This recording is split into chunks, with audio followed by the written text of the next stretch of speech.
Theatric, is there any kind of way you can blur my background since you're the host? Let me see if I can do that. Hold on. Okay.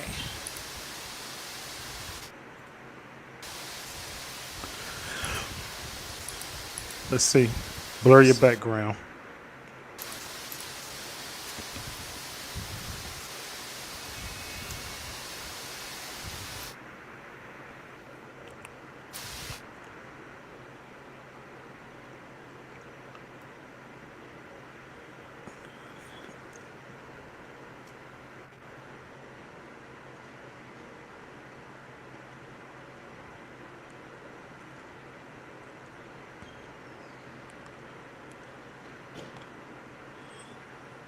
No, EQ, I don't see it.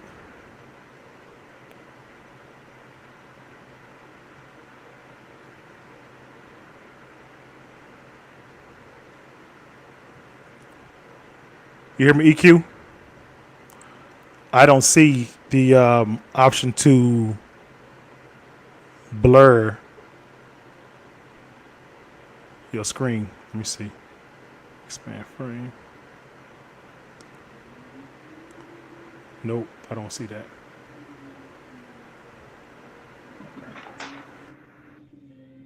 This says okay. I think maybe this is just in the edit. I was trying to Google it. I think it's only when you edit the video Hello? after. Yeah. Can you hear me? Hello?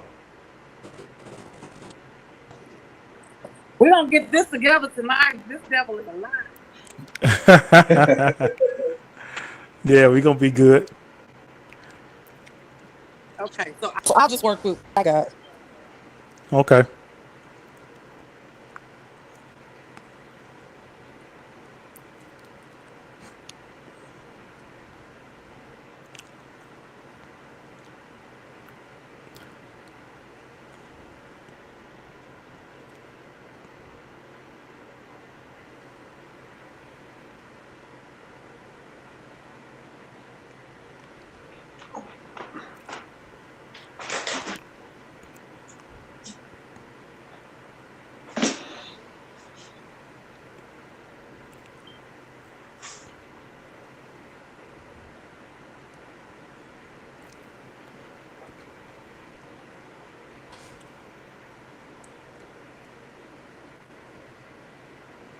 Hey Tuck, Ken Folk, Dante Maurice Manning.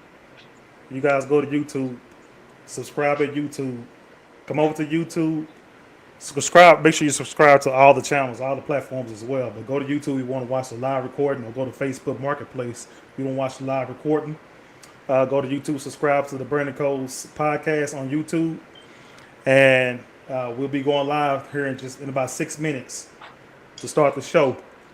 Today we're gonna be implementing the live call-ins today. Once you go to the comment section, you will definitely see the Brandon Coles podcast live stream that you can definitely hit. So that way you can call in, put your question in. We'll accept the call, and you come in and definitely ask your question, and we'll get on top of that. So make sure you let a friend, foe, and neighbor know where to go for the fire content.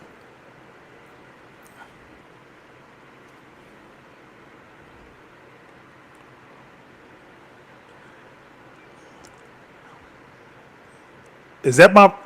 Am I getting pretty good feedback on my end, you guys, with my audio, my visual? Nah, it It's sounds good good. to me. Okay, you don't hear no wind or nothing like that. Nah, not. All right. In at 10 pounds, 8 ounces. He was the last of my 4 children. The only one who didn't give me any pain when I gave birth to him.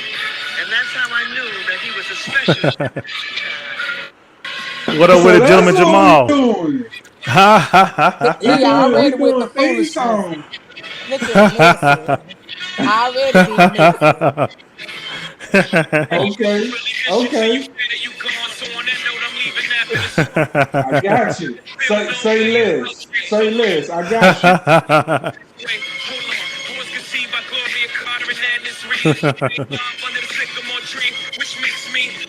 Read them and review, son. 10 pounds when I was born, I didn't give her no pain. Yes, I gave her fair shit. I gave her first real skin. I made it for birth when I got here. She knows my purpose wasn't purpose. I ain't We'll purpose. be on in 4 minutes, you guys. 4 minutes. Was the match in my kid. Now I'm just scratching the surface because what's buried under there. With the kid torn apart once the top disappeared. I went to school, got good grades. You'll be hate when I want it. But I had demons deep inside that were raising in front of. Hold on. Sean was a very shy child. You're gonna take him to church today. Yes, indeedy. Take him to church today. Yes, indeedy. Yes, indeedy. Yes, indeedy.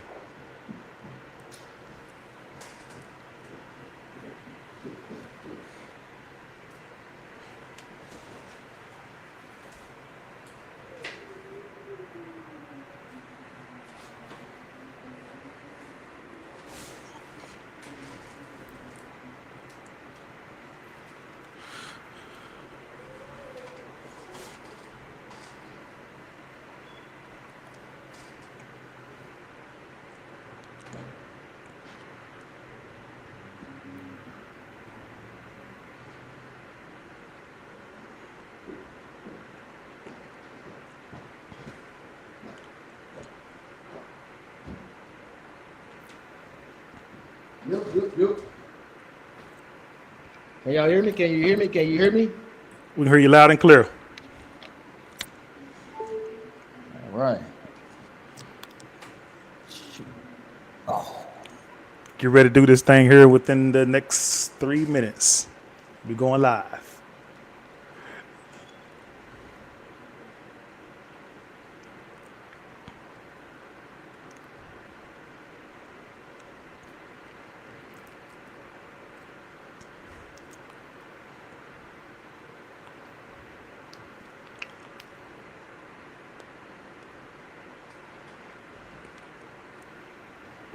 Damn, I don't want no shit out of you this evening. I was just gonna say the same thing. I don't want no mess out of you with that foolishness on your I head. don't want to hear no shit from you this evening. Don't start. Don't start no shit. Won't be no shit. Don't start nothing, y'all. All right now. But I'm gonna be on my best behavior. I don't want to get jumped. Not even a little bit. Not even a little bit. I don't want no problems. Don't want none of these problems. I don't want no smoke tonight. None. I'm being on my best behavior. We smoking like okay. a motherfucking pack of Newport. It is on. Controversy, baby. Already. I just want this to be a reminder to y'all. I ain't never scared. I ain't never scared. I ain't never scared. Oh, my bad.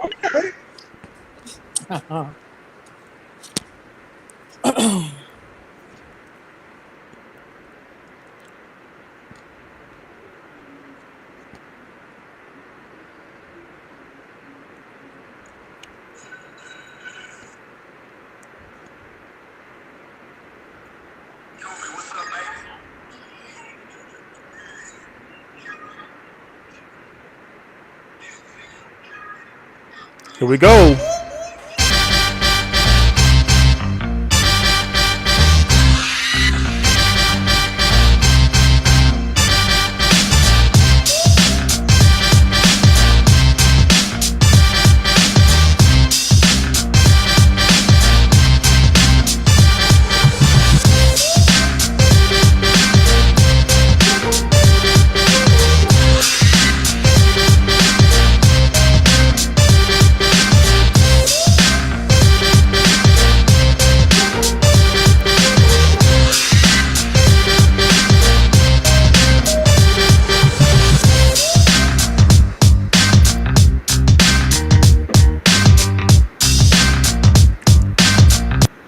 Corsicana, Texas. We in the house.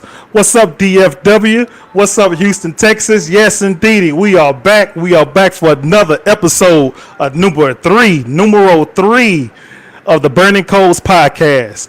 Here on the Burning Coals podcast, we do the hot topics. We do current events, and we also have stimulated conversations here on the Burning Coals podcast. So if you have not subscribed yet, make sure you go to the subscriptions buttons. Make sure you go to Facebook. Make sure you go to YouTube. Make sure you go to all the social media platforms, Instagram, Twitch, Twitter, so that way you can definitely keep up with one of the hottest show on the platform right now. So, introducing myself, I am your host, the point guard of the show. I go by the name of Mr. Know-It-All, and I got my all-star team of co-hosts here. Starting from the bottom to the right, we're gonna introduce the queen, the one and only, the power forward of the Burning Calls podcast, educated queen EQ. What's up with it? Tell us something. Hey, what's up, baby? How y'all doing tonight? Let's get this show on the road, baby. Yes, indeedy. Yes, indeedy. Next up, we got the center, the big fella in the middle. We go by the name of B-Dub. B-Dub, what's up with it, man? What's going on? Tell us how you doing now, B-Dub.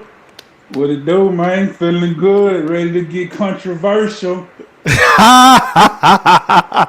Ready to get controversial. All right, and then next up, we got the shooting guard. The man right there, the shooting guard. He got all kind of bombs and fires. We're spending some knowledge with you guys. We got the one and only gentleman, Jamal. What's going on, gentleman Jamal? What's happening? Tell us something good over there. Good. One more day above ground. It's a good day. Already, man. Already. Let's all praise to the Most High as well. Yes, indeed. Yes, indeed. So I'm gonna tell you guys something. All right. So here's how I started my day today. Oh man, I gotta put this out here. But man, today has been one of those days I had to actually get over it. Had a look some issues and everything that went on at the workplace today, but we ended up getting everything settled because I'm a peaceful individual. All right, very peaceful. So this happened between two co-workers, and one co-worker was talking with me today, and me and this co-worker was talking for a little bit, for about 5 or 6 minutes, just give or take. Well, another co-worker, the supervisor of this co-worker that I was talking with, decided that she wants to input her 2 cents in over something that was, I really felt like she could have just really put the woman to the side and talk with the woman, all right? Elderly woman as well. But instead of her doing that, she inserted herself into our conversation. And the way she did it, it was like, when she inserted herself, it's almost like it was something that was real serious. And she said, excuse me, I need to talk to you guys talk to the lady about something. And I was like, the lady was like, yes, ma'am. And she's like, well, we need you on the floor right now. So basically wrap this conversation up and get to the, it's like she hit her with the whip. That's how I felt about it. So me and the lady looked puzzled at each other. We looking at each other like, whoa, wait a minute, what's going on here? And then the woman walked off. And then the lady was like, look, I ain't got to be here. I mean, she told the supervisor just like that. And I said, you know what? Hey, man, good for you. Need more people to stand up at these places or whatnot. Man, people get sick and tired of these supervisors and people that's acting the fool, at the workplace. But, I had to share that with you guys because I'm saying to myself, man, that happened with me, but I was in it, but, I wasn't in it, but it wouldn't relate to me. But, I had to share that with you guys, man. It was just something that you should have been there to see it. Should have been there to see it. Yeah. You say nothing. Huh? Say it again? I bet you stayed up out of that. Well, You're from the back. Yeah. Because like I said, I was in it, but I was not in it. If that make any sense. But anyway, yeah. So I had to share that with you guys, man. I had to vent about that a little bit. I thought it was hilarious. I thought I'd bring it up to the show. But nevertheless, Man, sit your ass down.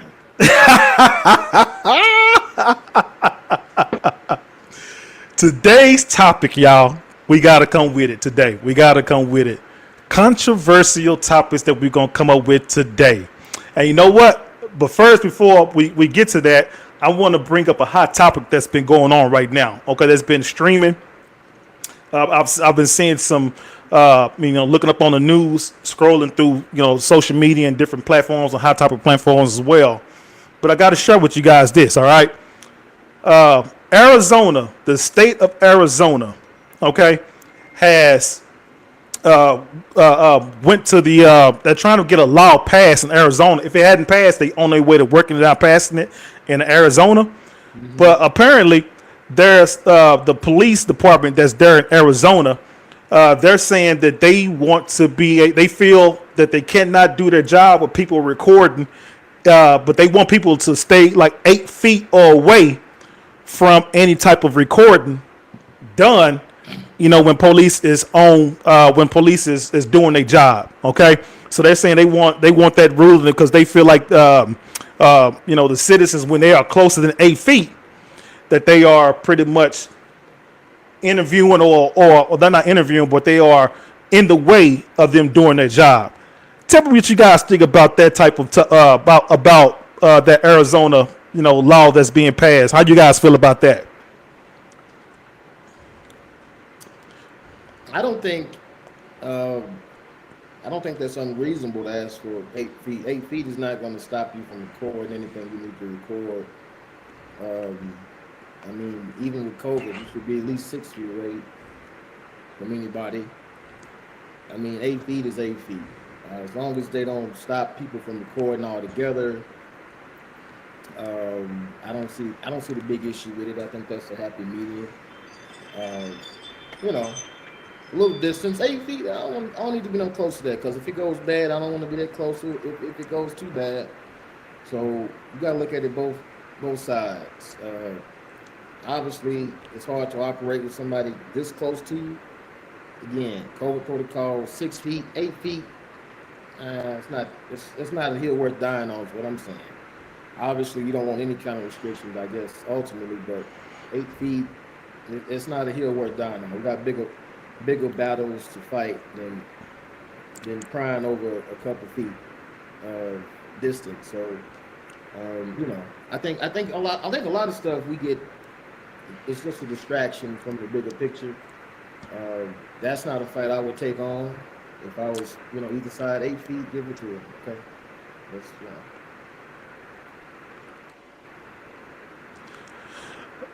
And how I feel about that is, and I definitely see where you're coming from, but I want to play devil advocate here.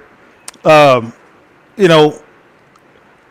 just thinking about like what could have possibly happened. Let's say, for instance, you're on a traffic stop. All right, you got a bunch of kids in the back. You know how it is with the social media stuff, and some kids back there in the back got their phones out recording, because when the cop come in your car, they're gonna be, if you sit in the back seat of the car, that's pretty much close proximity with each other. So that's gonna be, you're gonna be closer than 8 feet. But what if you get some cop, that's on a power trip or something like that, and things get escalated to where the police officer feel a certain kind of way because some kids in the back got their cell phone out, maybe talking, trying to, talk with the officer or talking noise or however that conversation may go. And next thing you know, just because the officer can actually, put that rule into play about the 8 feet, and the next thing you know, everything can get sideways there. Well, let me qualify that. See, when I'm thinking of 8 feet, I'm thinking if the officer is conducting an activity and people are coming on the outside, it can come 8 feet. Not that he can't move his 8 feet bubble closer to them and like, we got to stay 8 feet. If a person is in a vehicle and he's approaching them, you can't say you within 8 feet, you can't record me, because then you would be restricting the actual recording at all. Right. Saying no, you can record, absolutely. If you're involved in it or it's your vehicle, you absolutely should be recording, have the right to record. Absolutely. Yes, and I think that's why the language is important, is that if they are conducting business and somebody is on the outside, I think 8 feet is still close enough to where you can still record safely, and he won't feel like he has to address you in the way that they sometimes will. So not if you're in the car and somebody's in the back seat, no, you have a right to record. So in my mind, that's not applicable to the 8 feet is what you're talking about. I'm thinking someone on the outside is coming in to record. So not, if you're involved in it, you have a right to record. And he can't approach you and say, well, you got to back 8 feet away from me now. Right. And that's very, very, very, I definitely understand what you're saying. The language is important.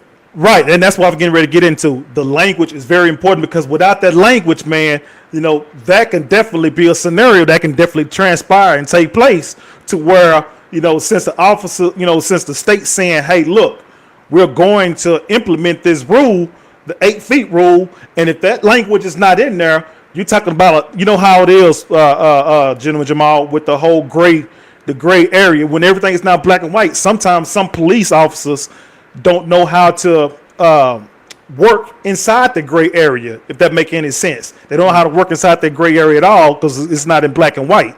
And that's what I don't want to, I don't want nothing like that to transpire because, it's like with these different rules and policies and these state legislations, sometimes officers get real slick in finding loopholes through all these different statutes and laws and stuff like that out there. They're trying to find a way to get through a loophole if they can, and that can be a loophole that can definitely be had if that was to take place. But but I definitely understand the language is definitely important with that. Right. I think 8 feet. I'm thinking, okay, 8 feet is fine because we don't know the nature of the traffic stop or the crime scene or what. So for safety matters, I get 8 feet. But if let's just say if it's a minor traffic stop and you want to record 8 feet, why do I need to stand 8 feet from you? Because what do you have? Do you have anything to hide? I mean, 8 feet, that's a pretty good piece away. I mean, I'm not saying go interfere with whatever the officer is doing, because like gentleman Jamal said, if I'm in my car or if I have a passenger in my car, they have a right to record.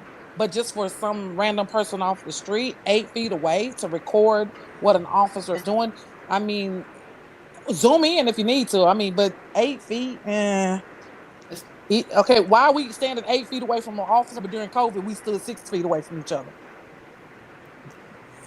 Right. Okay, I'm gonna stop before I go too far. I'm gonna stop. So my thing is this. I think there's a bigger picture here. So my initial thought is, I'm like Jim and Jamal. I'm like 8 feet is not that major, and just like Queen said, everybody camera got a zoom on it, so it's not like they really stopping you from getting close. However, I think we have to be careful because it's a slippery slope to where it could lead to other laws that could eventually lead to not reporting at all, which now we're talking about First Amendment rights, and that's a problem. And also, too, these cops got to be educated because there's a lot of cops that they don't even know the law. And it's funny you brought that up, Mr. Know-It-All, because I actually saw a video just today where a lady was across the street, and it was a traffic stop. It was a young, I'm not 100% sure, I think it was a young black man that got stopped. So, she just concerned and said, okay, well, let me just make sure everything going straight. And the cop was the one escalating. Like, he was constantly escalating the situation, telling her to get out the street. You can't film in the road, get out the street. So she kind of went back and forth with a little bit. Then she conceded and said, okay, she took a couple of more steps back to now she on the sidewalk. And he's still telling her, you can't be here. You can't be here. You got to get out the street. You can't film here. Then he told her she got to go to the car. So she went back over by her car, and this dude still kept coming up to her, trying to get her to stop. And then, he was trying to get her to stop recording. He threatened to confiscate her phone and everything. And so that's why I say it's a slippery slope, and we got to be careful, because although on the surface, 8 feet, no big deal, but we have to ask, what's the real agenda here? Like, is there something deeper that this is just the setup to get to? Right, B-Dub. I can definitely understand what you're saying with that, and I definitely agree with that 1,000%. But just like gentleman Jamal said, the language is definitely has to be fixed in that law itself if they're gonna definitely implement that, because again, I can definitely see a situation to where it can definitely get, like you said, it can be a slippery slope, and it can definitely get thrown out of proportion if you get in contact with some officer that is, he's not really knowledgeable of the law, and it can definitely get out of hand. It can be bad for everybody, So yeah, so the language is very important with that. So I definitely agree with that 1,000%. My next question is this, okay? And I also saw another hot topic about the guns that's given to some of these school teachers inside the schoolyard, inside the schoolhouse, because due to all these different mass shootings, these active shooters, if this is inside the schools, if it's inside the the theaters, the malls, which we just had what was that at a few days ago, the mass shooting inside that mall that just transpired a couple of days ago. But there's a lot of active shooters that's live and going right now. But in the schoolhouse, the teachers are saying that they feel that they want to be able to carry a firearm inside the classrooms. How do you guys feel about that particular topic with the teacher having a firearm inside the classroom if they feel they can and threaten in some kind of way? I know how I feel about it, but somebody let us know how you feel about that one. With the proper training, I don't think it's a problem. However, because until you're in a classroom with a kid with a loaded gun and you don't know the intentions of that kid, you don't know if your safety at that point is in danger. So I don't see anything wrong with it as long as we're training teachers or professionals or whoever in the classroom on how to safely use a firearm. If I mean, now that you don't have to be licensed in the state of Texas to carry anymore, I don't see anything wrong with it. Being an educator, I've been in a classroom where students have had loaded guns coming to school with the intent to kill another student or shoot another student. Um, that person can easily get mad at me and turn on me. And I don't have anything to protect myself. And I'm supposed to be waiting on security to get there, but security's way across the campus trying to break up a fight in the cafeteria. So at some point, do I want to take matters in my own hand and react? No. But what if I'm forced to? Because maybe, just maybe, if these teachers in Uvalde were armed, maybe they could have taken this guy out. But I guess we'll never know because why? Those teachers weren't armed. But on the flip side, that could also be a bad thing because what if I got a personal vendetta against a kid because he's disrespectful and I just personally don't like him or her and they make me mad and my reaction is go get my gun and shoot him. See, that would be the flip side of and you have teachers like that. You have administrators like that. So it's a touchy thing, y'all. But I'm interested in hearing what you guys have to say. I think it's you talk about a slippery slope. Uh, you talk about educators who are afraid to put their hands on kids at all without being admonished, fired, whatever, arming them, right? And now you're introducing a firearm. Maybe it wasn't a firearm into the classroom at all, but because the educator had one, there is now one. There's a lot of scenarios I think if you're an educator, your job is to educate. I think there should be other security mechanisms in play to make sure that everyone is safe. In any of these school shootings, there was never adequate, even security. You talk about security across campus. You talk about Uvalde. It wasn't adequate security there. They have, and I don't want, because we can get into the weeds about levels of security and what could be done to prevent it.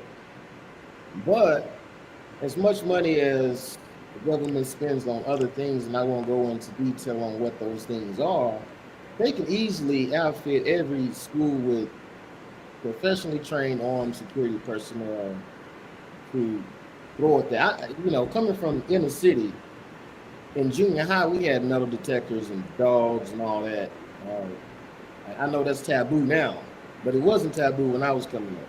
You can come into the school without going through a metal detector. Police officers decide on campus, and this is in junior high. So the whole notion now that kids can bring guns to school is a bit different. I mean, it's a different time now. Is arming teachers an answer? Sure. I mean, I guess, but there are other ways to do it. I just think that you're not even paying them that much to do all these jobs. Now they got to be teaching. Now they got to be police or security on top of that. That's a lot. Educators should be focused on educating. And the school district, the government, whoever, needs to be responsible for making sure that the teachers can teach safely and the kids can learn in a safe environment. And could that be arming teachers? I'm not opposed to it. Like as Q said, with the proper training, sure, I'm not opposed to it. But I just think educators don't get enough appreciation, pay, and all that to do the job that they do. Now you're going to task them with policing. I just think there are other avenues that should be sought before then, or in addition to armor, but also in all these school shootings, I don't think there was enough done security-wise to even help that out. But I'm not opposed to it. Oh, one more thing. I think if anybody deserves cameras, in it's teachers. You imagine these parents that go up there talking about my sweet angel didn't do this and do that. Yeah, let's roll the footage on what they be doing in them classrooms and play that back. But that's another topic for another day. Well, here's how I feel about the whole thing about the teachers having weapons inside the school. Okay. EQ did say something that was very important with this whole thing, and she is definitely correct. As long as they have the proper training, I agree with that 1,000%. Okay, but let me tell you about my background with with working inside the school as a police officer, working inside the school districts for almost 8-9 years doing that, and I've seen the good, the bad, and the ugly with being inside the school district, working as an officer, dealing with elementary, middle school, and high school kids as well. Okay, playing devil advocate with this thing. I'm not. As long as they got the training to actually know how to deal with a firearm and going through that, I don't have no problem with it whatsoever. But if they don't have the training in the firearms, they don't have the training to handle firearms or know when to use a firearm, or the judgment is kind of off. Because when I first started working in the school district as a police officer, we were able to write citations to kids when it comes to like small misdemeanor type of stuff. All right. But here's what happened. The ISD, the principals, the teachers abused that. And here, I'm talking about here in the state of Texas. They abused it to the point to where a lot of people were complaining about their ticket their child or the students were getting tickets every other week because of some teacher didn't like that particular student. All right. So the state went in and said, you know what? Okay, we see exactly what's going on. We hear your causes, and they were all the state end up going to the ISDs and got like it's almost like a poll and see exactly how many tickets were written in a physical school year with kids doing these misdemeanor crimes and whatnot, and they found out that there was a lot of tickets that was been written for some of the smallest, minute stuff inside these schools. So they said, you know what? We're no longer going to write any tickets anymore. So they let the small misdemeanor stuff say, you know what? The school district is going to handle these little small incidents, because now these the police department, we are wasting resources of wasting a police officer to take care of little school misdemeanor stuff, which the schools are supposed to be able to take care of school situation stuff like misdemeanors like that. So what I'm getting around to is this.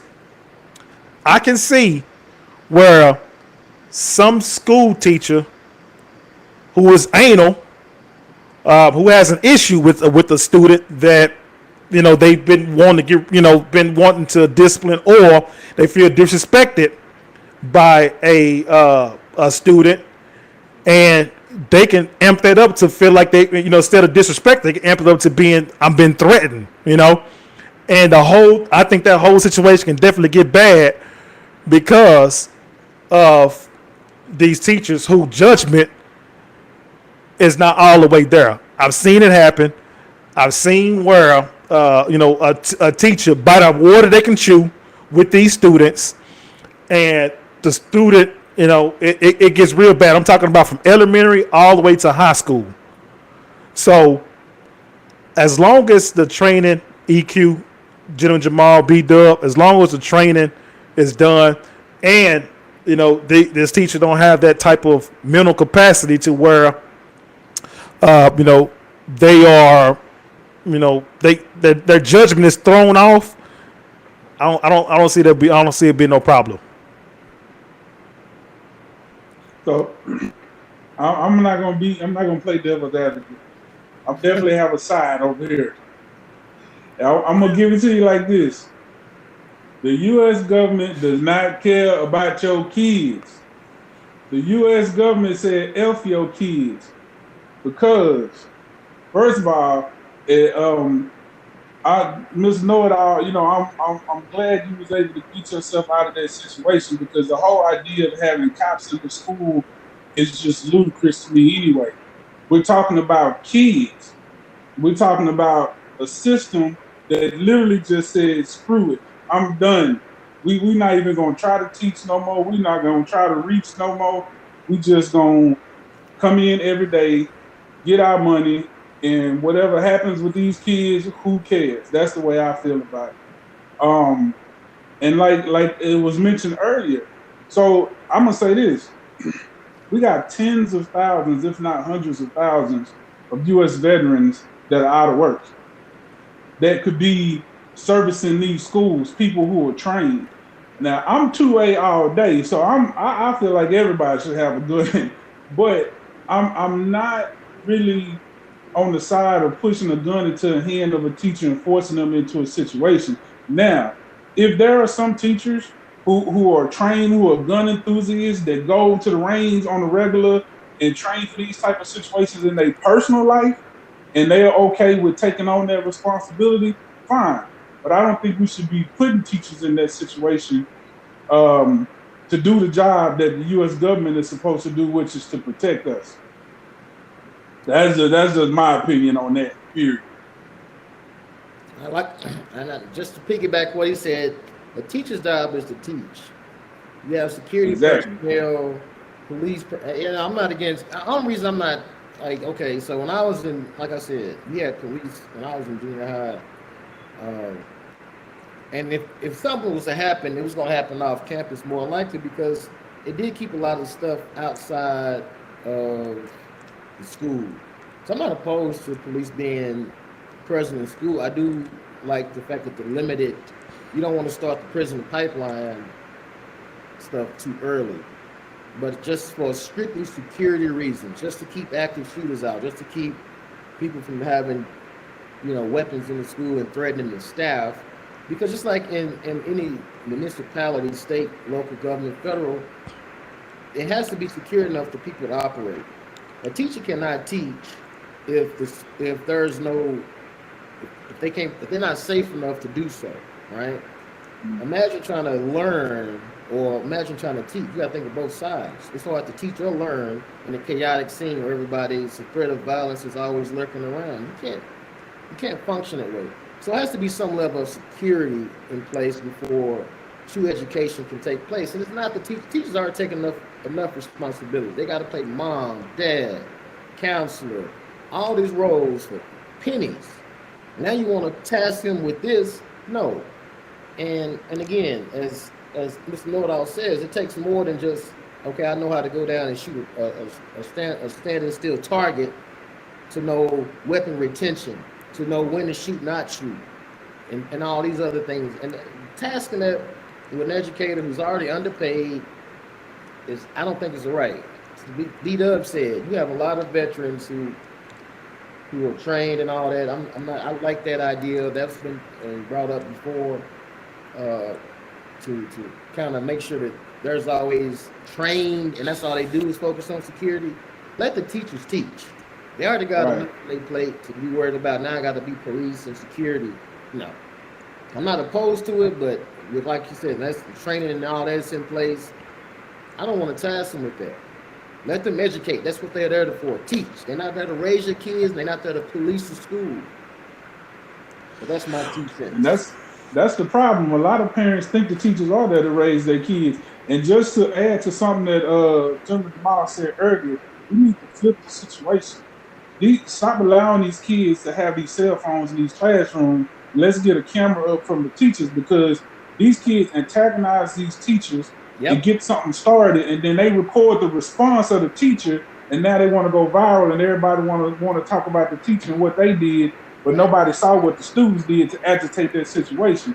Not excusing, because you got to learn how to respond instead of react, but I'm just saying it's just, and it even makes it even more difficult for a teacher, because not only you got to worry about safety of yourself, safety of your students, you got to worry about safety of your job, because you say the wrong thing to the wrong kid and get on social media and blow up, and now you gotta apologize and lose your job and all this stuff because of something that was agitated by the student. Right. Before we move forward, you guys want to let the people in the comment section know if you want to join the conversation. Please go to the comment section on YouTube here. You see the comment section, and you see the Burning Coals podcast. We have the stream below, so that way you can definitely ask your question. So you can come onto the show live, call in, and we'll definitely bring you on. And that way you can definitely get on the show, ask your question, say hello to everybody. Do what you gotta do as long as we keep it civil, okay? Now to B-Dub, to go back to what you're saying is, again, do you guys remember the incident that took place at, was it DeSoto East Middle School or DeSoto Middle School, where the teachers, was he a man? Was he a black male? Say it again. He was a substitute. He was a substitute at DeSoto West. Okay. DeSoto West Middle School. Correct. And there was some chairs and everything thrown around inside that scene right there. Okay, that was super chaotic. Would you in a situation like that, would you feel comfortable with the teacher that's armed with the weapon, if it's a substitute teacher or your regular homeschool teacher? Would you feel that shooting would be justified with the way that whole scene was chaotic in that type of fashion? Would you feel that? Yeah. Would you feel that deadly force will be justified in that? No, I think not in that situation. And I think too, like I was saying earlier, now again, if this was a situation where you got a teacher that was forced to have a gun or pressured to have a gun and that's not really comfortable with it, that is a potential outcome, because you might react instead of respond. But a person who's like trained and is a gun person, they're gonna have more discipline. Like, I've been in situations with people where, they've tried to escalate, and I just talk, de-escalate, get out of the situation, and they have no clue. Like, they literally have no clue what type of situation they really in.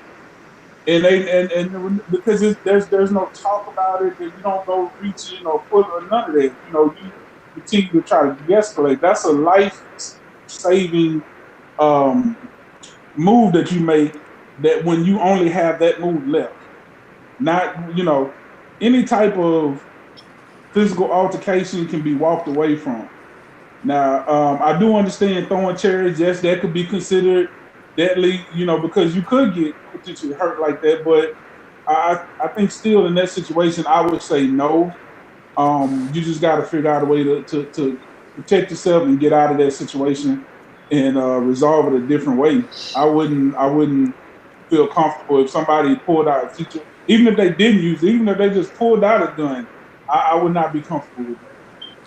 Yeah. But, well, I look at you. Oh, go ahead, EQ. Go ahead. But this substitute teacher, we're talking about a 70-plus-year-old man, where these and physically assaulted him. In the eyes of the law, that's assault with a deadly weapon. So, I mean, you don't know what you'll do in any situation until it happens to you. But if that man had to pull out a gun and shot those kids, or the person, or the, let's not even say all the kids, the kid that hit him in the head and made him bleed or whatever, you mean to tell me that wouldn't be justified in the eyes of the law? Because I'm going to tell y'all something. These 13, 14, 15-year-old kids, they know what they're doing. Trust me, they know what they're doing. But when you have adults that sit here and condone behavior like that, that's what taints our schools. That's what makes our schools bad. And it starts as early as first and second grade. You got kids in fifth grade assaulting teachers, fighting teachers. And they go, okay, so they go to court. Parents get a citation, or they do 50 hours of community service. What lesson has been taught there? None. Okay, we send them to DAEP for 45 to 90 days. They come back to school. Okay, I can send you away and still let you make up your work, but has your behavior changed? Typically, no. So, hey, they're going to come back and brag to their friends. Oh, I just got sent to DAP for 45 days. We was over there kicking it. Because why? They're a little relaxed on those kids. Well, guess what? That same kid is going to come back and sit in that same classroom in 45 days. And guess what? Typically, when they come back, their behavior has the mom. So now that teacher got to look at that student, got to deal with those same parents, got to deal with that administration, and still try to figure out how can I keep my classroom under control and teach everybody and make sure everybody is learning and move these kids from one level to the next. And more than likely, children that behave like that, they're already behind. They're usually 2 to 3 grade levels behind. They have discipline issues. They don't have mom and dad at home, which makes it to teach classrooms. They're disruptive. So now I got a classroom of 25 kids, but I have 2 or 3 that are disruptive, and I'm just supposed to take whatever this kid dishes out because I'm gonna go get a slap on the wrist. But guess what? If we keep giving him a slap on the wrist, what happens when he's 18 and he goes out and commit a crime that's a felony? Okay, well now this kid has a history of misbehavior. He's a juvenile delinquent. Now guess where he's going? Going to jail, or he's going to prison. I've seen kids like that. I've had them. So that behavior is inexcusable, and I'm not just to go out here and fight students and get into, because as the adult you should know how to de-escalate the situation. But in some situations, I mean, I've seen teachers get jumped. I'm talking 13, 14-year-old boys, 15-year-old boys jumping female teachers, jumping male teachers. I mean, in that case, what do? I mean, human being, and these kids have to know, just like you're a human being, these teachers are human beings, these principals are human beings. So we can only take so much. It's a lot to try to nurture you, try to educate you, try to help you. Schools, and they want to jump in. You see what I'm saying? Right. Yeah, and I think, in a situation, if a teacher had to physically defend themselves, yes, I'm definitely okay with that. But I think here's the solution to the problem, because everything you said, I don't particularly disagree with nothing that you just said, but I'll just add this in there. That's because we're punishing the kids. Like you said, these kids are, a lot of times the kids in these situations are already behind, and there's already an inferiority complex there because they know they're behind and they know they can't be. It's like a response mechanism. I'm not as smart as these other kids, or I'm not as advanced, so I'm gonna be the cool kid. I'm gonna be the cool tough kid or whatever. So the solution is the parents, because number one, the parents are the ones typically creating these personalities in these kids, and they foster this behavior. So I tell you what, let a kid get into an altercation like that. Don't punish the kid. They need to be at school learning. Don't send them away for 45 days. Get a parent 10 days in jail. I bet you. The first offense, 10 days in jail. Second offense, 30 days. Third offense, 90 days. And you keep going from there. I guarantee you that behavior will change. I promise you. I'm gonna say I this. like your train of thought, Charles. I like I'm that. gonna say I mean, this. bougie weirdo. I'm sorry. I'm gonna say this: it starts at home. And when we were coming up, we had what floor administrators, right? We had corporal punishment. They had floor. Every floor had a floor administrator. His job was to basically keep order on that floor. And he walked around with what? He had a paddle on his wrist. And he had the holes in it, 3 holes in it, so it can cut that wind and hit that knee. Every infraction, you late to class, you this. They had corporal punishment. 3 licks. Sagging pants, 3 licks. Late to class, 3 licks. Guess what? We had no school shootings. We had no teachers assaulted. We had none of that. Right? They got away from that. For whatever reason, I'm not saying it's right or wrong, but I know when I was coming up, they had floor administrators every floor. And on top of, to augment school security with ISD police.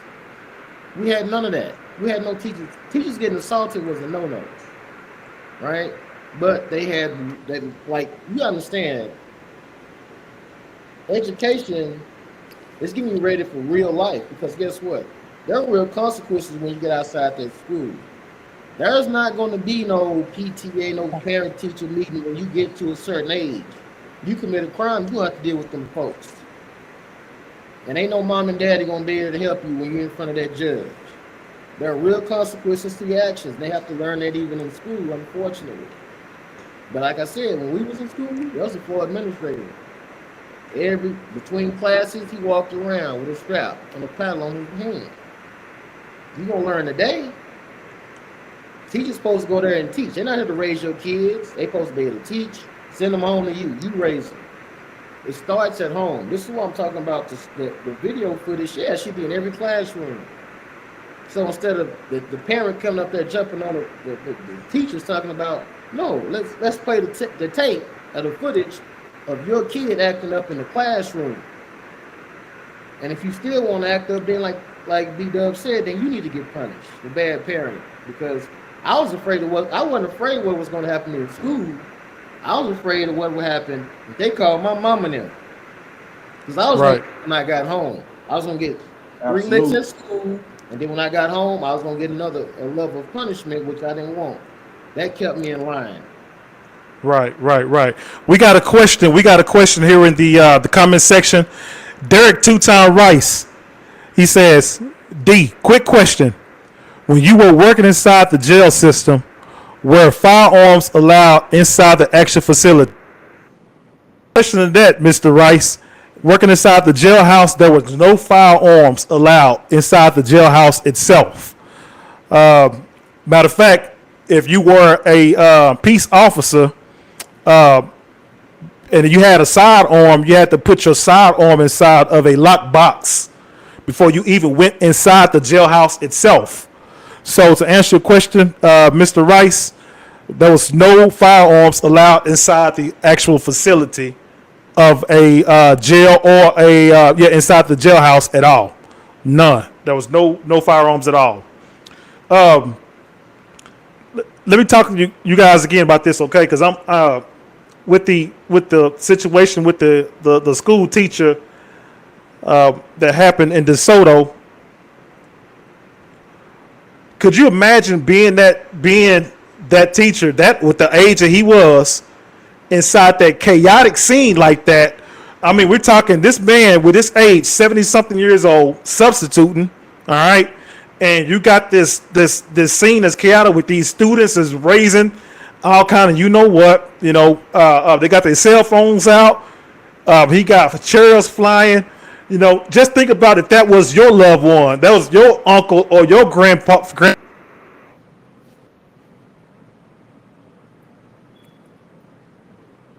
Oh, you're breaking up. Feel in a situation like that, you got how? Yeah. So put yourself in that guy's shoes when it comes to everything that transpired at that school. I really feel my heart goes out to that man, that substitute that was at the school, having to deal with the generation of kids that he had dealt with. Because I can guarantee you this: that guy probably ain't never been in a situation like that. Especially because these generation of kids right now, The attitude, these kids, they just don't. They have an attitude like they just don't care what come and what. They're not afraid of no punishment. They're not afraid to be disrespectful. They're not. They are just very, very cold, man. And that's just what we're dealing with right now. So my heart goes out to the substitute teacher and to the school district of the Soto ISD at that middle school, because that's heartbreaking to see. You know, pretty much got 90-some% that look like us inside that school, and it went viral for that to happen. And I think that with that transpired like that, it's very heartbreaking to see that. You guys got any more thoughts about that? Listen, there's not a dollar amount that they can pay anybody to take an ass whooping. And a teacher should not have to go to work, substitute or not, with the threat of being assaulted and physically hurt by kids. And until we fix that part, and again, I think it starts at home. Okay, y'all don't want the system dealing with them. Well, the parents need to deal with them. If not, there's only other one. Somebody has to deal with them, one way or the other. It has to be fixed. But I don't want my loved one, if I was an educator, married to an educator, family member was an educator, right? I would feel a way if that was, like as Mr. Nordahl said. That's not a dollar amount you can pay for an educator. You're not supposed to even worry to be concerned about being physically assaulted while you're going to teach someone else's child. And if you can't adequately, responsibly educate that child, then like D-Dub said, then we need to address the parent. And I have no problem doing it. Sometimes the parents are just not doing what you're supposed to do. And as I said, I was not afraid of anything that the school district was going to do to me. I was afraid it was going to happen to me at home first. But again, that's another story for another day, and I'll leave it right there. Right. So I'm gonna try to make this quick because I got a couple of different points I want to make. Just first of all, to piggyback off what Gentleman Jamal said and take it a step further, at the school you're gonna get those licks. Okay, cool. By 5 minutes, that little burn will go away. You're good. It's about when you get home. What's gonna happen to you when you get home? And not only that, in the neighborhood, in the communities are different because in the communities, you a clown if you acting up in school. Like the older heads, they gonna look at you like what is your problem? Like what is wrong with you? You go to school, they telling you go to school to learn, not to act up and be a fool. Like you gonna feel bad, genuinely bad at the end of the day, and it'll make you want to change your behavior. But nowadays, it's the complete opposite. These parents, I'm gonna go ahead and say it. This the controversy, so I'm gonna go ahead and say it. 80% of these parents ain't worth nothing. They treat these kids like they're a burden. They talk about, oh, my baby, I love my child. But then you turn around, you treat them like a burden. You make it seem like school is a vacation for you. Oh, I can't wait till the summer over so you can go back to school, so you can get out of my hair. And then they want the teachers to teach them and raise them. That's crazy. And to answer the other question, if that was me, if I was that guy, first of all, I look at it like this. You got to think about what his situation must be for him to be 70 plus years old and still having to work. So I already feel for him in that regard, the fact that he even got to be there dealing with these kids of today. But then if I was him, if that was me and I was in that situation, I'm not getting into none of that. I would have made sure I kept my distance. And if need be, I'm gonna go ahead and tell you, I would have walked out of class and let them beat themselves up and call the administrator. I'm not dealing with that, and I don't think teachers should. Their job is to educate you, not to not to discipline your kids, raise your kids. That there's separation for that. If they get out of pocket, like Queen was saying, they have in school suspension and other programs. If you get a little out of pocket, and if you get really out of pocket, we used to have corporal punishment. We don't have it no more. So that's an issue right there. It's like these kids literally have no fear. They run their parents. They run the schools. everybody's listening to everybody's trying to acquiesce to these kids, and nobody's putting their foot down and saying, hey, this ain't what it is, and if you don't get yourself in line, you're gonna have consequences. They have no consequences. Because no matter what they do, their mama gonna run up there behind them. Oh, my baby ain't did that. Oh, y'all just picking on my kid. No, your kid is a future criminal, and if you don't get him in line right now, you're gonna be putting money on his books or money on his funeral. Period. Right. So let me. I got some comments on the show right now. So Shanera Norris, thank you for joining in. Before I answer these questions, make sure you go to the top. If you want to call in the Burning Coals podcast, we do have the stream at the top. You go ahead and hit that stream, hit the ask your question. We can definitely bring you on, and that way you can ask a question or give a shout out, do what you need to do, but make sure you keep it civil as well. But you can definitely call into the show, and we'll definitely join you and welcome you and definitely answer your question. But Shanora Norris said right. Shanoa Norris said it's sad but true. She also said true. And then Brooklyn Betty, kids today don't fear their elders. And then Shanoa Norris added, she said amen to that. So let me ask you guys this. Since we're talking about kids, okay, and we're talking about some of the the kids when they don't have no type of fear, when they don't, they're not afraid of no punishment and things like that. Have you guys ever heard of a guy by the name of Dr. Umar Johnson? Y'all ever heard of him? That name sound familiar? Okay, so Dr. Umar Johnson was saying pretty much the same thing you were saying, B-Dub, as far as like with the parents the parents are lazy and they don't want to invest time into teaching their kids anything, and also they feel like their kids are a burden as well. But Dr. Umar Johnson was saying, and one of his big things is saying that these kids that have these mental problems or these different anger issues, he was saying that most of these parents are responsible for that because they want to find an easy way to get these kids some help instead of actually sitting down and talking with these kids or schooling these kids or training these kids. They want to resort to like different medicines or different medicines or they want to pacify them with things that's easy to pacify these kids with. Do you guys believe that the way that Dr. Umar Johnson put that together, you think there's some accuracy to that when it comes to our children today, that we don't need to babysit these kids, and we need to shy away from over medicating these kids and and so on and so forth? How do you guys feel about that? Because me personally, some of the stuff that he said, a whole lot of stuff that he said when it comes to kids with these different mental issues, I agree 1,000% because I've seen kids that have maybe like a reading problem or they're shy, and these kids go to a counselor or somebody, and they automatically say that this kid is ADHD or this kid has they diagnose them with everything up under the sun, and the parents are the ones who sit there and sign off on these things, whatever, because the school administrators or the school system has forced their hand, saying, look, if you guys don't do A, we're going to do B, C, D. And possibly somewhere down the road, that can affect you as far as like them taking your kid, to making threats to you by taking your kids.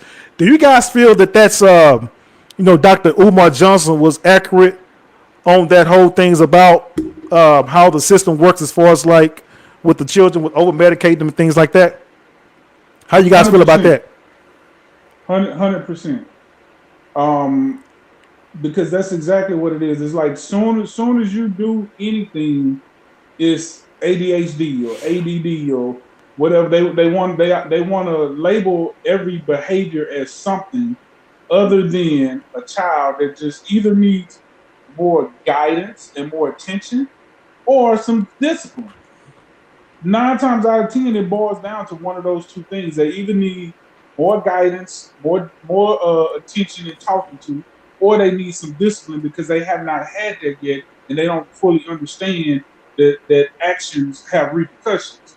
But instead, we want to put them on medications. And let's think about this. So I just, when you said that, I just looked it up, right? So, and we're gonna talk about our people right now.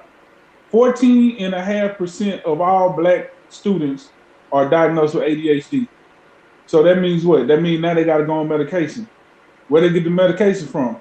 Big pharma, right? So now you from as little as age 8, you've already made them a permanent customer in the pharmacy world. And we ain't even got to the other stuff that's gonna come later with the hypertension and all the stuff from the foods that they feed us, all of these fake foods that we eat that create all these other sicknesses and illnesses that we have to constantly take medications for. So yeah, I agree 100% because we didn't have it back in the day. Like I'm trying to figure out like where did this stuff magically materialize from? Because we had out of pocket kids back in I always say back in my day, but back when we was kids, you had kids like that would get crazy, get out of pocket or whatever, and before our time, and there was no such thing as ADD or ADHD. Only thing it was a paddling and another whooping when you got home. But when you got home, either your daddy or your mama gonna whoop you, but they gonna sit you down and they gonna tell you why they whooped you. They gonna explain to you why it was wrong. I understand it was funny and your friends laughed, and I know you was trying to get the joke, but that ain't the time or place for you to do that. You say that for after school, and this is why you're getting punished. So this is why you can't go outside for 2 days, or this is why you gonna, there was a reasoning and a talking to along with the physical punishment, and you understood that okay, actions have consequences. Nowadays, you don't have that. We don't do corporal punishment no more. And even if you try to punish the kids, the parents get upset and they want to come up to the school. So the school just be like, all right, well, screw it. We're just gonna put them on this medication and turn them into zombies for the 8 hours that we got to deal with them. Right. Before you answer that question, I got some comments that we got to get to. So Brooklyn Betty said, kids today don't fear their elders. We agree with that. Shanoa Noah says, amen to that. Brooklyn Betty also says, I do believe some parents contribute to the problem. And then Brooklyn Betty also added, but what if these parents are signing off to the doctor's diagnosis because they are not aware of the agenda? And yeah, I mean, yeah, and that's exactly what we were talking about Brooklyn Betty, because they don't know the agenda and they aren't knowledgeable or they're not educated about the agenda that a lot of these school districts or these people are pushing when it comes to your kid. But as parents of our children, we have to be on top of making sure that we do our role and do our part to make sure that our kids aren't getting railroaded, because that's exactly what's going on. These kids are getting written off and railroaded with you giving these kids these different medications and pills and ADHD and ADD and whatever else they got going on, whatever. Because here's the thing, and I've seen it for myself with my own eyes. When you take these different medicines for whatever it is they take it for, it can not only it can affect you mentally, but it can affect you physically, and it can go on and on and on and on, So you're talking about dealing with the kid from the onset is already lazy and don't have no desire to or feel motivated to be able to come to school and learn to get education. Well, now they're just pretty much lazy. That's all they are. And then when you try to take a shortcut or be lazy on your own as a parent and just, sign off on the whole, get the medicine and all that or whatnot, I honestly, in my opinion, you are just as in a bad shape or even worse, because that kid. The school don't know your kid. You know that kid. That's your child. It's your responsibility. So I feel like you are even worse to let that kid go down that road, with that medicine and taking medication and things like that. So I think you are absolutely worse than the school the school or the counselors or the doctors that do that. Jim and Jamal, What up? What up? can you guys hear me? Yes.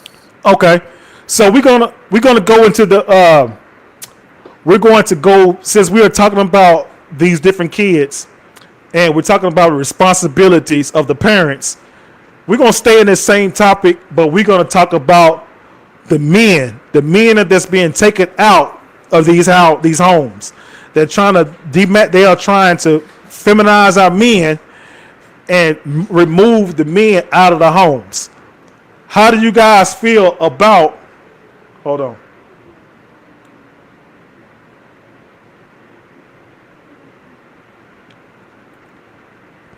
How do you guys feel about the men being removed out of the house and the women are basically raising our young men up by themselves? What are you guys' thoughts about that?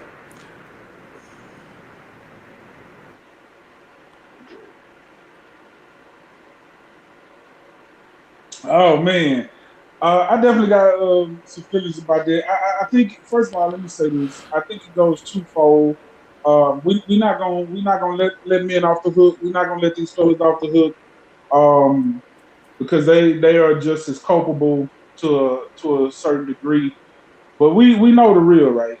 We know what happened in the '60s and '70s and '80s. We know about COINTELPRO. We know things that were systematically done to dissolve the black family and welfare and all that stuff. So we ain't got to go back through there. I think everybody's pretty versed on that. But now we've come into a place now where women, and it's similar to the conversation we had before off camera.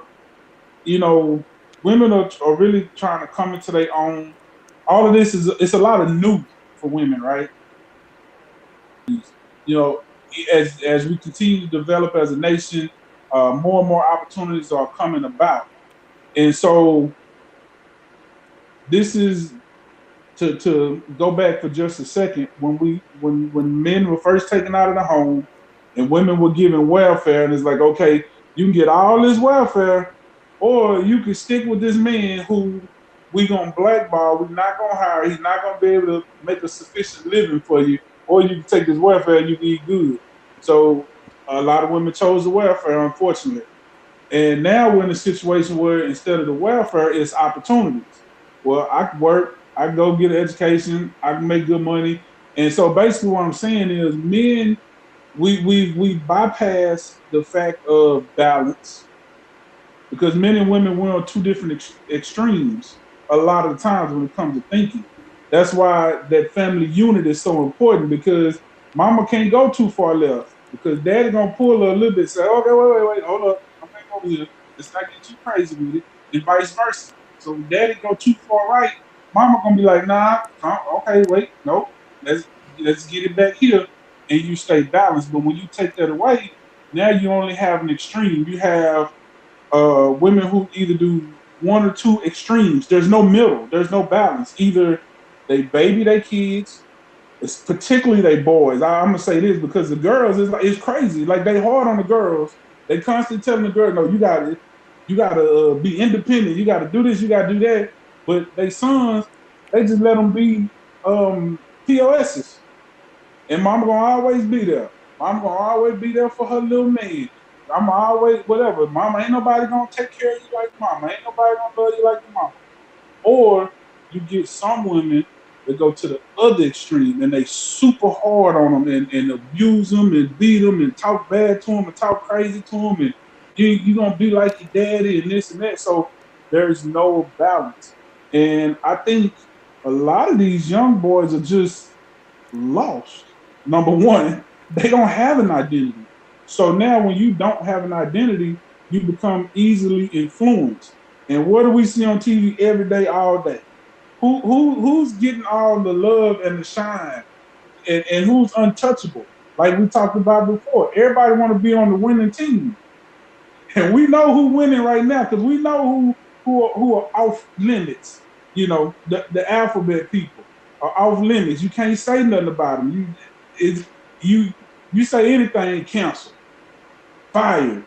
You gotta do it. You gotta. So that's one part of it, and then to another degree too, just on a deeper level, even the good mothers, you raising a child, kids want to be like their parents. Period. They always want to be like their parents. So if you grow up and all you have is your mother, you're going to connect with her, and you're gonna, want to be like her to some degree. And again, if you don't have an identity, if you don't have any balance, if you don't have any male energy to offset that, I can easily see why some of these young men are soft. Like they literally soft, and all of them are not necessarily alphabet. They heterosexual, but they just soft. They weak. They soft. They don't know how to man up. They operate out of their feminine instead of their masculine because they ain't never had no example. And that's on the mama. I'm gonna go ahead and tell you, we can blame daddies all we want, and like I said, men got their part to play in it too. But I'll use my own personal example. See, I always tell people I never grew up in a single parent household. I grew up in a single income household because my mama, she's not a strong black woman. She is not. My mama is weak. She's very weak. My mama allowed other people to help raise her kids because she understood that she cannot do it all.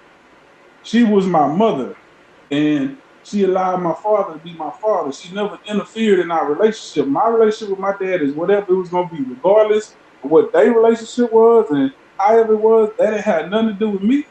My relationship with my father had nothing to do with her. And in addition to that, she always encouraged me to look to other, like, coaches, people that men that she respected, not just anybody, but men that she respected, that she knew would have my best interest and could give me knowledge. And on the flip side of that too, even from the feminine side, she didn't try to be my everything. A lot of parents, single parents, mothers or fathers, they try to be their kid everything. Like it's all about me and what I say, and I'm gonna raise my kids, and I'm gonna do this, and I'm gonna do that. Like no, they need other influences from other people, so to help them develop an identity and figure out how they want to be. Like so, I could look at my uncle over here and see how his life is going and say, I don't know if I want to be like him, but I love him. And I can look over here and get this example and say, okay, yeah, I kind of like how his life living. Or I can look at my father and say, yeah, I like how him and my stepmother, they got nice. I kind of want to be more like that. And you can figure out who you are as a man. But if you don't have that, you just lost. So you gonna follow, you gonna do what your mama do, or you gonna do whatever society and social media tell you that you should do, or whatever's popular. That's my Right, opinion. right. I definitely understand that, brother Jamal. I think what we as a people, we must realize we need each other. Right? Um, there is no doubt that there absolutely was a concerted agenda to remove the man, the black man from the nuclear family, right? Um, and when you know better, you do better, right? So now that we see what was done, what is trying to be done, we must then counter that, right? And okay, we understand it. Then. What are we going to do in response to it? What are we going to do about it, right? So, as B Dub said, we're not going to let the guys off the hook, and like y'all just no, because a lot of us do a lot of dumb. We do a lot of. We make some actions that we shouldn't make, and we should be there more for the family, more so than maybe we are. But I think the blame, like it's also be said, women, y'all have some part to play in this too. I think for so long we've been dumping on the black man. Like, no, um, we need each other in order to fix this thing. Now we can sit back and point fingers at each other and get nowhere.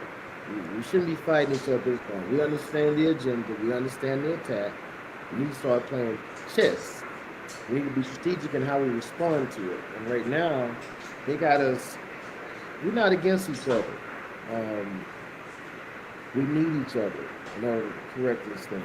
So my take is yes, that there is, was, and will be an agenda to remove the black man from the nuclear family.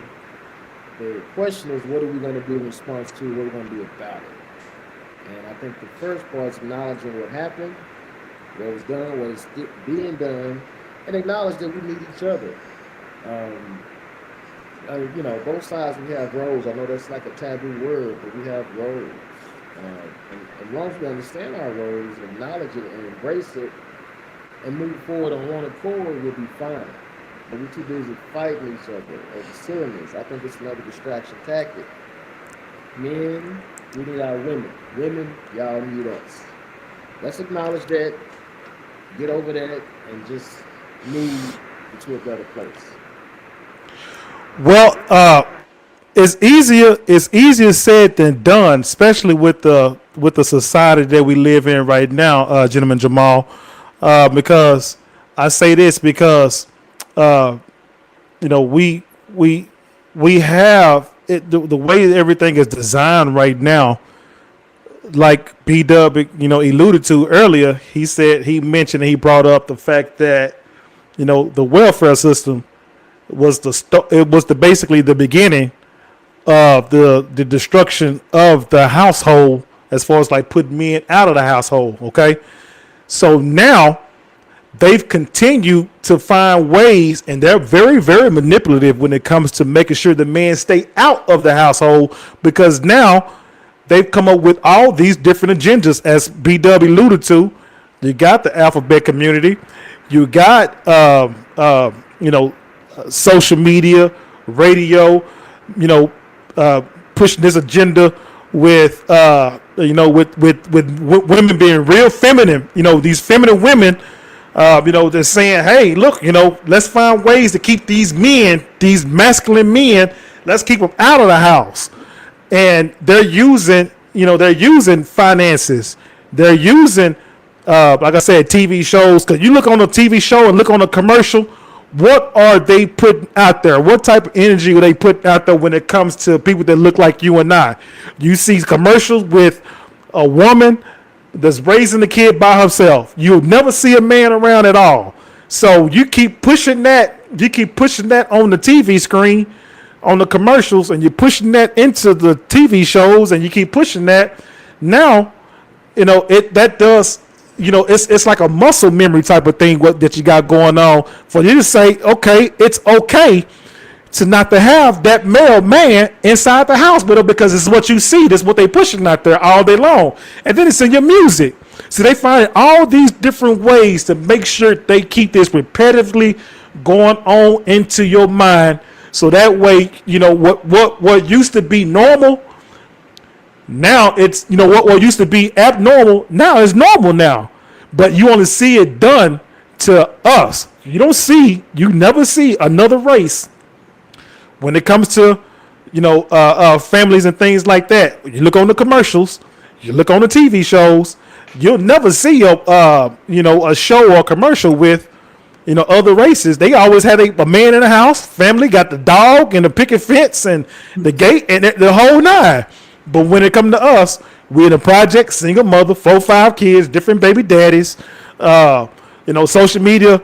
What was the latest trend with the guy who bringing his kids McDonald's and all the other kids and eat? So that's what they portray us. You see what I'm saying? And that's the problem that I have, because I don't know if, especially with all the distractions that we have going on, this right now, what we're going through, it seems like it's normalized now, and that's the problem that I have. But before, EQ, what's going on? You guys, have you been listening to that? Man, look here. The last part I caught was what Dr. Umar Johnson was saying. And I don't know what's going on with our internet here, but what I missed. We were talking about the masculine men being out of the house. The masculine men being out of the house. and we just got through pointing out some different points about the reason how why why a lot of this has happened and transpired. And I was just going along with B Dub when B Dub mentioned welfare is the way is what started the whole downfall of the man being out of the house. And I was basically putting a bow tie on that, saying that look, I don't know because I don't know if that if it's ever going to be back normal, because we so it's so abnormal that the normal thing right now is to make sure to find the ways to keep the man out of the house. And it's very important that we have a family structure, a family unit inside the house and whatnot, because we definitely need each other, like gentleman Jamal was saying. Yes, we absolutely. I did hear bits and pieces of what he was saying. Yes, we do need each other, and we have allowed a fair and other things to divide us as a family.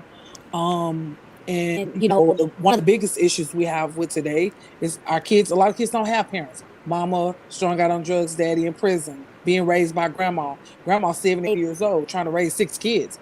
She 80 years old. She ain't got no business raising kids at her age. Um, and so what we as women have to understand is that the enemy wants to divide us and keep that family piece divided, because hey, if I can put the drugs in the neighborhood and I can get the black man to sell the drugs, then guess what, then I'm going to set him up to go to prison. Well, guess what, he's not in the home, so now I create this system to where the woman is dependent upon upon this system to raise her family.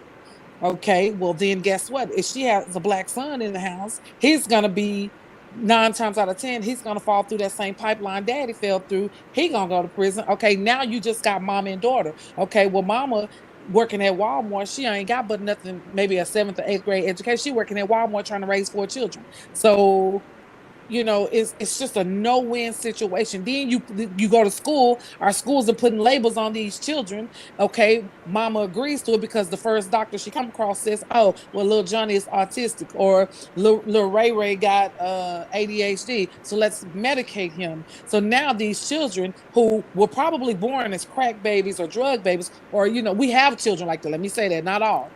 Okay, well, they're already born addicted to drugs. So now you're going to go put them on even more medication. Well, that's what causes the dysfunction in homes and in school. These kids can't sit still. They're drug addicted. So that makes learning possible for them. We have to see and understand. I don't care how we've been programmed to believe or think. What we got to do is see the bigger picture. I need my brother in the house with me. Our brothers have to understand their rightful place is in the home with their wife or with their children. Okay, yeah, relationships are up and down. Things relationships. But guess what? Your sons and your daughters need to see you being a father. They need to see you. See, we don't teach our children how to problem solve because we don't know how. Because the first sign of trouble in a relationship, we run. No, brother, you got to stand on your own 2 toes and work that thing out with that lady. And you got to fight. See, we don't fight because we give up. That's the easy thing to do. The hard part is fighting, and fighting for what's yours, and what's rightfully yours is your children, your family, your home. And you have to, Right. yeah, you're gonna always go out there and see another woman that's finer than what you got. Is it worth you leaving and abandoning what you have at home, what's rightfully yours? And that goes for women too. We got to learn our places. We got to learn how to let the man lead. We got to learn how to, hey, let him go out there to be the protector, the provider. Let him be the king of the castle. We got to be his peace. But we got to also know how to maintain the home when he's away at work. When our kids can see their parents loving each other and being on the same side, and not teach this parent teaching the kids one way and the mama's being against the daddy because he's trying to chastise the children. No, it doesn't work like that. That's not the institution of family, and that's not how it's supposed to be. We can settle our differences behind closed doors when the kids gone to bed.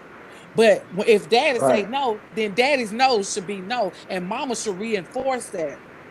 And then maybe when the kids go to bed, they can discuss that. Okay, well, this is why I feel this way. But we got to see that, because welfare system is not, that's not the key. That was institutionally designed to separate our people. And I'm just putting it out there. And these are the truths we got to help them understand. That until we realize what's more important, what's more valuable, and that's us unified, that's us in our homes, taking care of our families, doing what we're supposed to do. See, because if the dads were in the home, we wouldn't have this foolishness in school. Because now we got somebody at home to reinforce this misbehavior. But also, we got to be careful what we allow our kids. We can't let Hollywood raise our kids in our own houses. That's what does not make sense to me. You pay the mortgage. Why in the hell is Hollywood raising your children? Why are you letting these rappers influence your children? You should be your children's greatest influencer. Not Hollywood, not these rappers who selling our children fake dreams, not just these YouTube influencers. No, you should. These are conversations we got to sit down and have with our children. Hey, what are you listening to? Why are you listening to that? How is that benefiting you? How is that going to help you in your future? How is that going to help you move from right where you are to the next level? How's that gonna help you graduate or go start your own business? If you notice, most of our rappers, they don't push generational wealth. They don't push being educated to bring us out of poverty. No, they degrade us. I told our kids, we got a rapper out here rapping about kids being young, dumb, and broke, just high school kids. Okay, I get that. But at the same time, what are you doing to encourage these?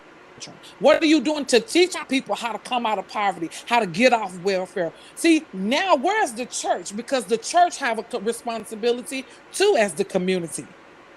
I mean, they have a responsibility, just like the man. But it goes back. Tony Evans said something, and I know we all may not agree religiously or whatever, but Tony Evans said something that was very powerful in one of his sermons. He said, if there's no man in the home, there's no man in the church. There's no man in the church. There's no man in the community. There's no man in the community. There's no man in the city. There's no man in the city. There's no man in the county. If there's no man in the county, there's no man in the country. And if there's no man in the country, there's no man in the world. So in other words, your foundation, the place you're supposed to be in the home. Because if you're in the home, then your world is totally different. Your children's world is totally different. Your wife's world is totally different if that's what you want. But see, we got to get back to honoring marriage. See, we don't want to have that conversation. Why? Because it's easy to go out there and chase this tail, chase that tail. Women, it's easy to go out there and get this man. But guess what? You can't get them all. Can't get them all. You're going to mess around, wake up with something you can't wash off with soap and water. See what I'm saying? So these are issues we got to tackle. Because guess what? If mom and daddy are unified in the home, see, a lot of that disrespect, we teach disrespect in our homes. We teach it. Right. But if mom and dad don't want to accord, then when we get to that schoolhouse, guess what? Mom and daddy going to be there to, hey, tell that teacher, hey, we got your back. Whatever we got to do to make ours act right, we're going to get him back on track. Or we're going to get her back on track. But see, we done got away from that. It's easy to just throw a phone or a tablet in front of our kids. What are we teaching them? How many books have they read this summer while they've been out of school? Now, it ain't got to be about United States government or American government. What about wealth? What about, being healthy? Anything. What do we promote in our homes? What do we allow? It's our fault. Okay, I'm done preaching. Parents definitely got to church say amen. For sure. Yeah, the parents got to step up. Men got to step up. But the thing about it is, with society, we have men have allowed themselves to be reduced to $1. So I don't. You're right. The women have to realize that they need men. The men have to realize that they need women. But I don't necessarily blame the women, because I understand. Because like we talked about with the welfare system, when you reduce the man to $1 amount and you take away his leadership abilities and the fact that he keeps that balance in the household between the mother and the father with the kids and the disciplinary, and you throw away all that stuff, and he's just $1 amount. So now you got the government, like I was saying earlier, is like, okay, well, we're gonna make it extremely hard for this man. We're not gonna hire him.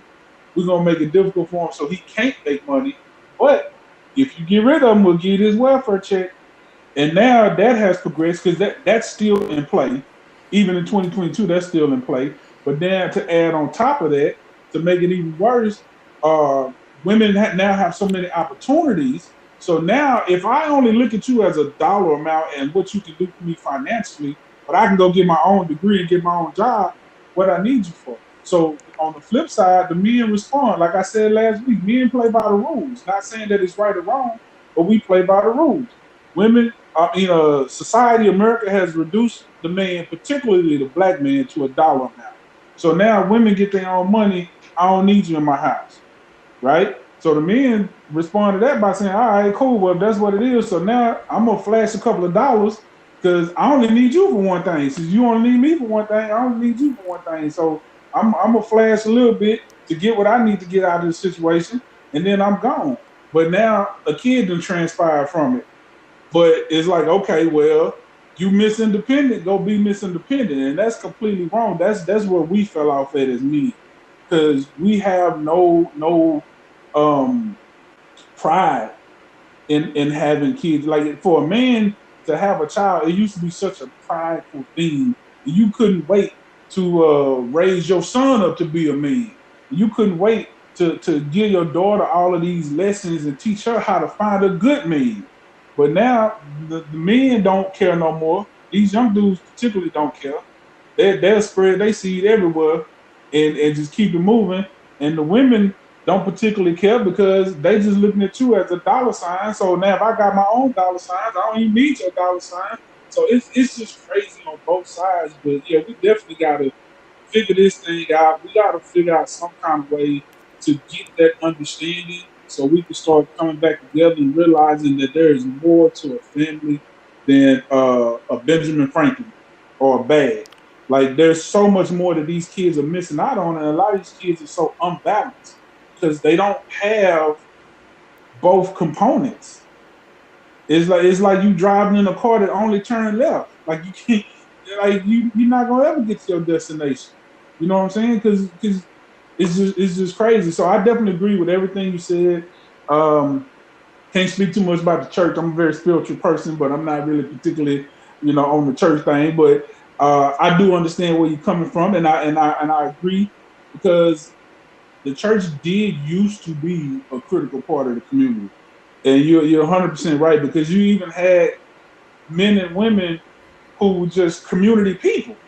Like just they could be regular people. They might be a teacher or whatever they do for a living, but they were just out in the community. People you could go to, talk to, that could counsel you. You could go to the church, you could talk to the pastor, he would counsel you and talk to you. But now church is a business, and all these parents, everybody just want to be popular on social media. So no, and the kids just getting lost in the shuffle.